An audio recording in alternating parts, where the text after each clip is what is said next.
And we're back.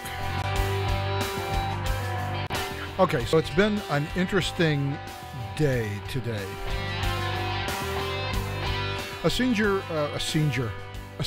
Yes, he's a senior engineer.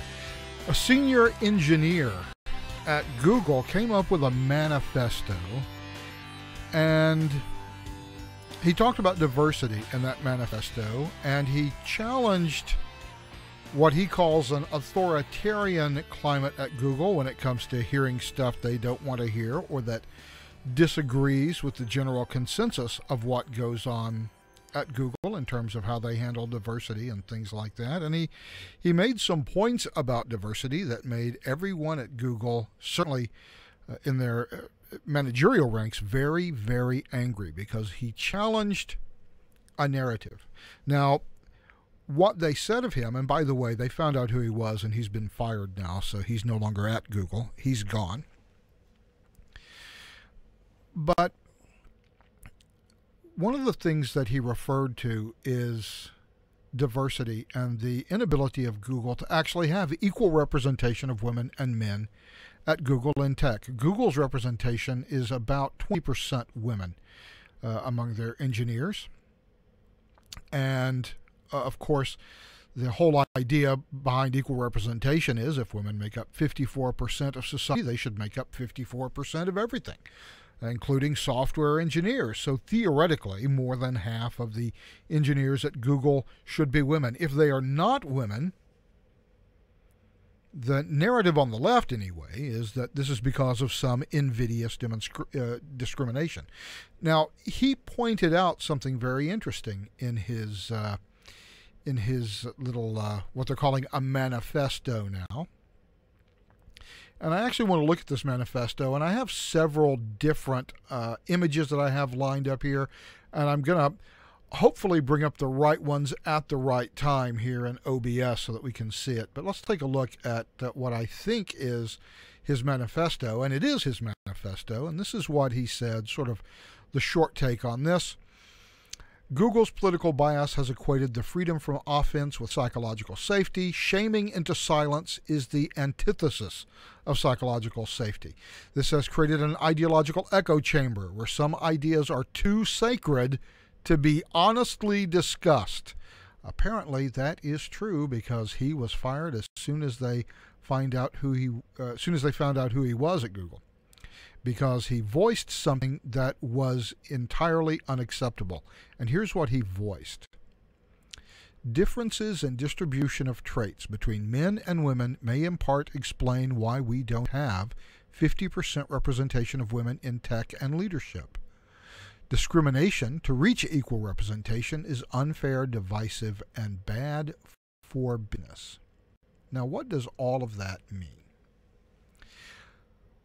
Well, to answer that question, we've got to talk a little bit about statistics and about how traits are distributed. Now, I have come up with a brilliant way of doing this without using any mathematics whatsoever, just by using pretty charts. And so, we're going to take a look at some charts, and we're going to explain some things. And then we'll look at some real-world activity that's going on that looks very carefully at men and women in tech based on what would seem to me to be a fairly important metric, but we'll take a look at that in a minute. The first thing we have to talk about is how traits are distributed in a population. And this is done through something called the bell curve. This is what the bell curve looks like. If you have a large enough group of people, and a large group of people is something that we call a population.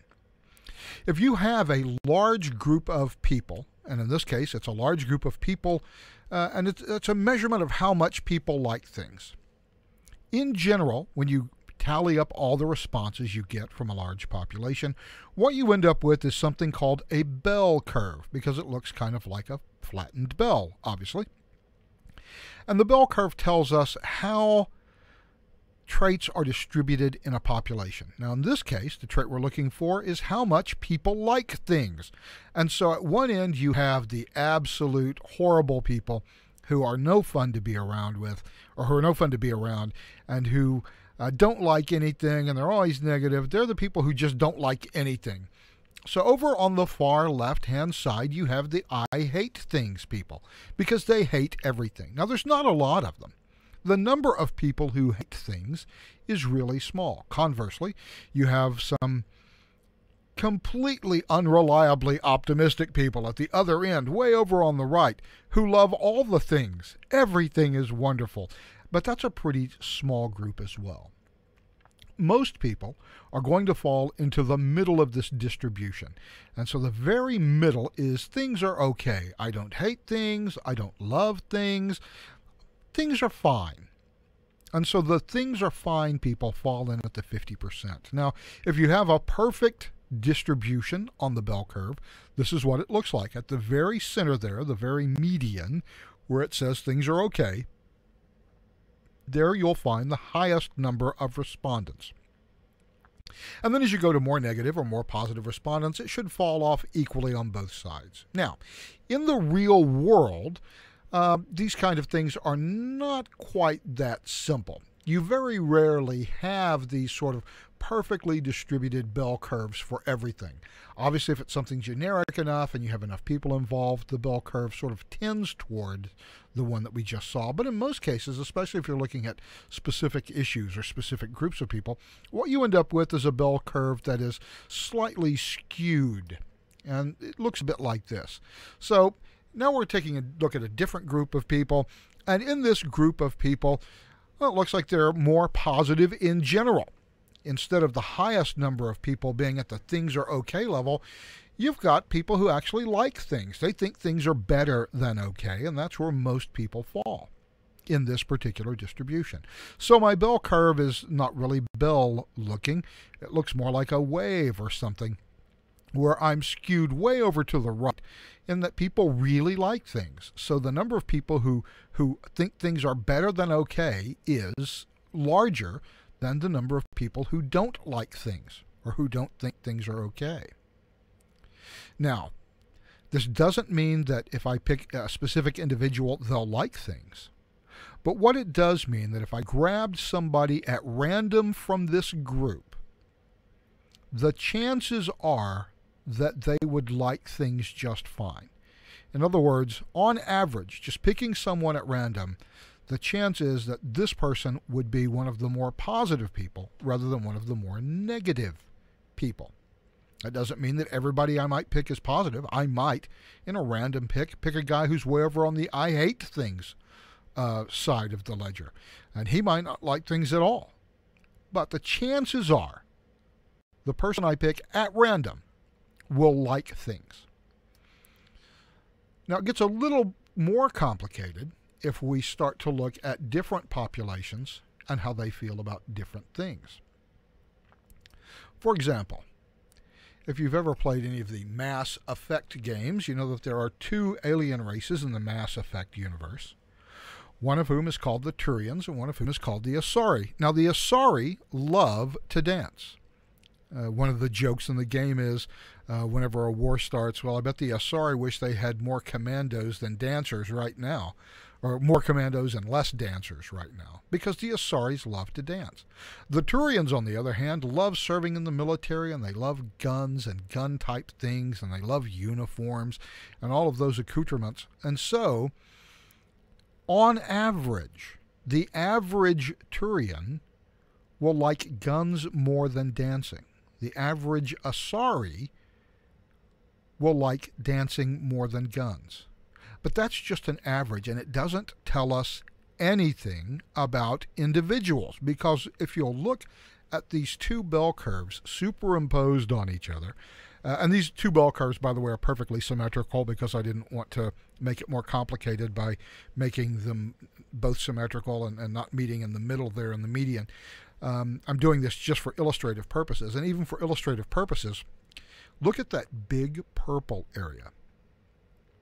In fact, in both of those populations, you're going to find a relatively large number of people, slightly less than the maximum, but a large number of people who like guns and dancing equally, whether they're Asari or Turian.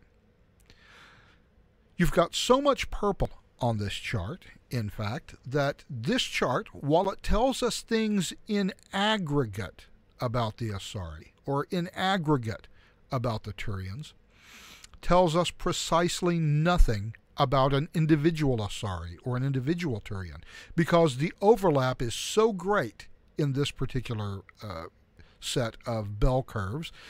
The population is so large in that particular set of bell curves that there are many Asari and Turians who will hold exactly the same ideas about dancing or guns.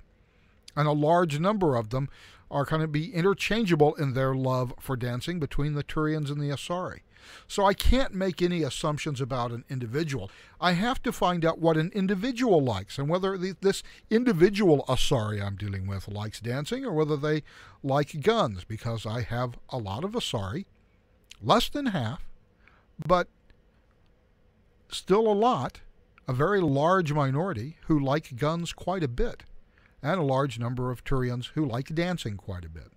So I don't know when I meet the average Asari or the average Turian what they like. All I can know when I look at a population is what the propensity of that population is. So what happens when we replace this with another image?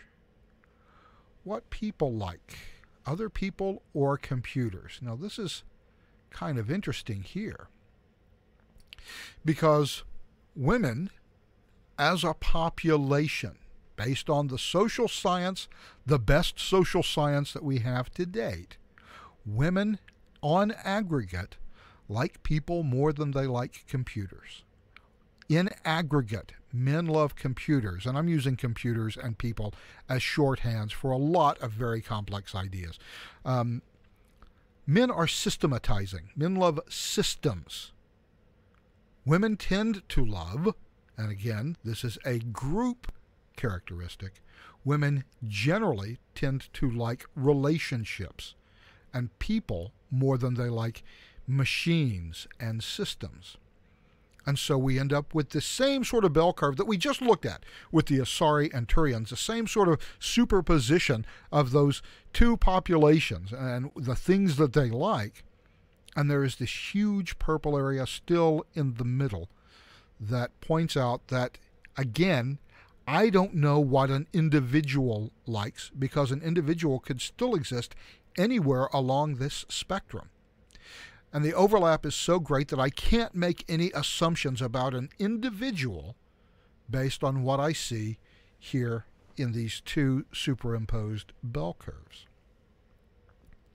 So, I can talk about populations and what a population has a propensity to do, but I can't talk about individuals. And that's important, because this is the exact point that Mr. Damore, the Google Manifesto writer, made in his manifesto. There are biological differences between men and women. There's something we call sexual dimorphism. It means that men and women are different. This sexual dimorphism doesn't just include the fact that, well, we have different genitalia, we have different secondary sex characteristics. It extends to cognition. Men and women think about things differently. They approach ideas differently. This is entirely uncontroversial social science, by the way. This comes straight out of peer-reviewed literature. It's been shown over and over again in many different contexts that there are subtle differences between the way men and women think, the way that they approach problems, the way that they handle problem solving, their preferences and things that they like or dislike. Now, if that is true, what we would expect to see in the real world is a preponderance of women in careers that they choose that are more of what we might call helping careers, careers that emphasize personality and interpersonal relationships over careers that involve working with machines. And we would expect men, on the other hand, to be more interested in systemizing careers, careers that have to do with machines or with systems, with problem solving, not with relationship nurturing, than we do with women. That's what we would expect to see. Now, if we don't see that, and there are no biological differences, no sexual dimorphism between men and women when it comes to cognition, the way that they think, the way that they approach problems, the type of problems they enjoy looking at, then we would expect to see women are 54% of the population, so in a perfectly equitable society, if there are no sexual differences, we would expect to see women represented at roughly 54% all across the board, because 54% of all of the members of our society are women. So what is it that we actually do see? Well, happily, the Department of Education has given us a little bit of a hand with that, and the Department of Education has released its statistics, and regularly releases the statistics, about who gets college degrees and what those college degrees are in, and what the gender differences are in those degrees. So, for example, in the year 2015, which I assume is one of the more recent years for which we have any data, for bachelor's degrees in the fields of family and consumer sciences, of the 24,584 bachelor's degrees awarded in that field, 87.75% of the graduates were women. If we look way, way, way down on this list, near the bottom we get computer and information sciences. 59,581 bachelor's degrees were awarded. 18.03% of those degrees went to women. That means that there is 1 in 5 women who are getting degrees in computer science. So of all computer science degrees that are issued in a year, 1 in 5 go to women. Not 2.5 out of 5, not 54 out of 100, 1.8 out of 10, 18 out of 100 go to women. I mean, heck, more women graduate with degrees in military technology than who have degrees in computer science. So that tells us something interesting, and we have to figure out, what does this tell us?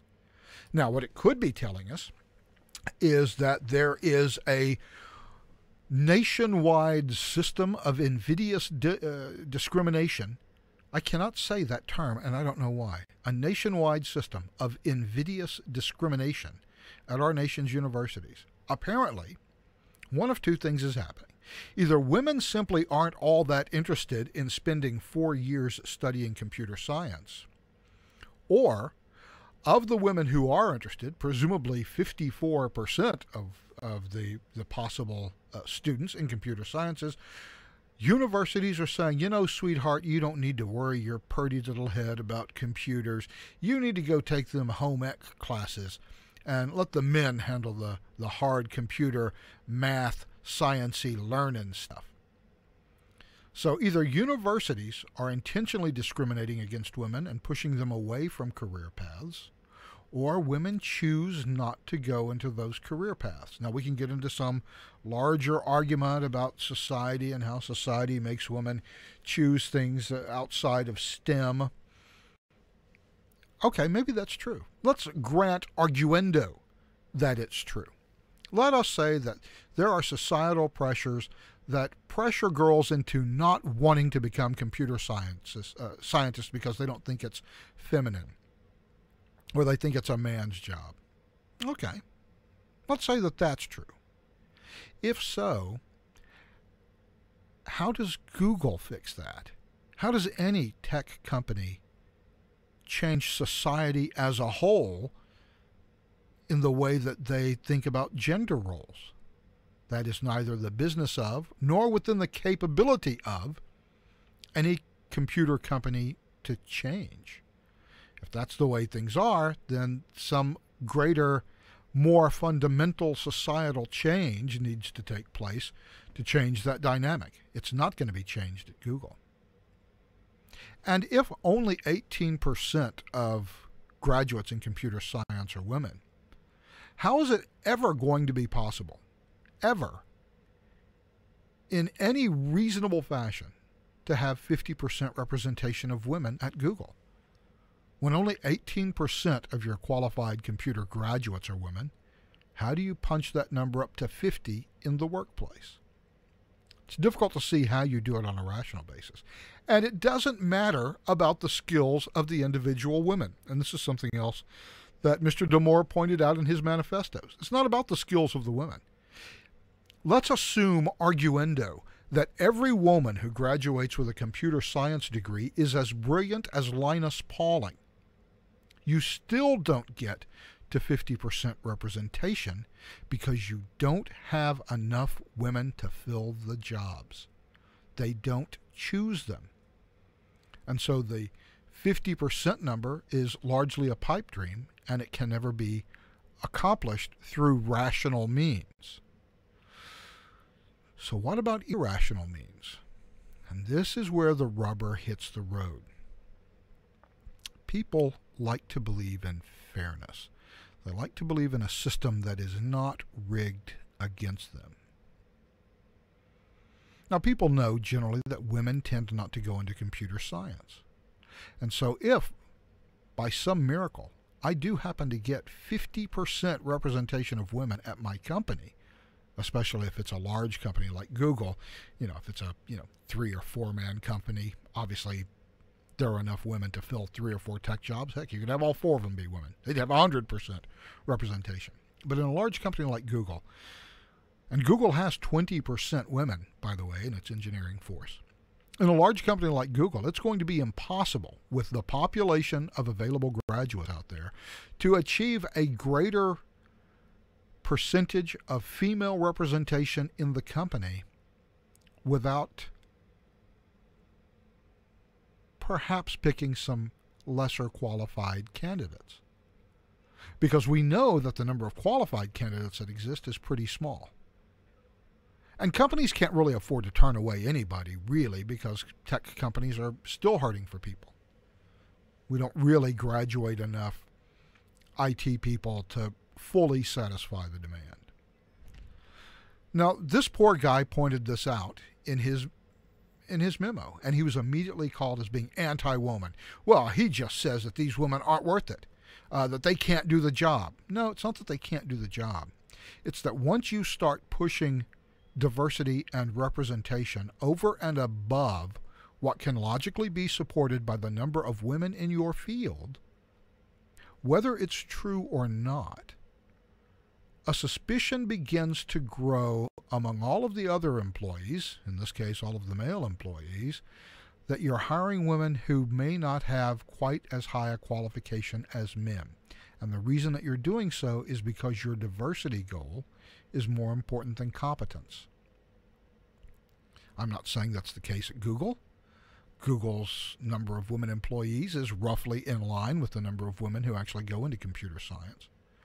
However, people will start thinking that unless you have some way of rationally disabusing them of this notion. It's only natural because that's the way human nature works. If we see a group of people who are being given what is perceived to be advantages that we are not receiving, then jealousy is the natural result. The way to deal with that jealousy is through discussion, through rational and factual presentation of what you're actually doing so that people know that you are not, in fact, promoting unqualified people simply to fill a diversity quota.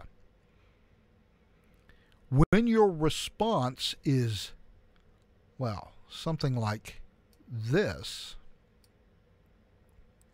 if you were in my reporting chain, and this is written to Mr. Damore, the man who wrote the manifesto, if you were in my reporting chain, all of part 3, which is he broke it into parts, would have been replaced with a short, "This is not acceptable."